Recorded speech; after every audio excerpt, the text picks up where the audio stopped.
وعلى آله وصحبه. الله أكبر. لا إله إلا الله. الله أكبر. الله أكبر. لا إله إلا الله. الله أكبر.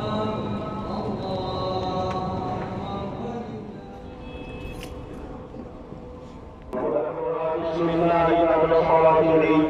فمن ذبحها قبل صلاة العيد فهي شاة لحم لا تجزي، والأفضل الانتظار حتى يبلغ الإمام من الخطبة. واعلم رحمكم الله أن الذبح يمتد وقته إلى آخر أيام التشريق، وهو اليوم 13 عشر.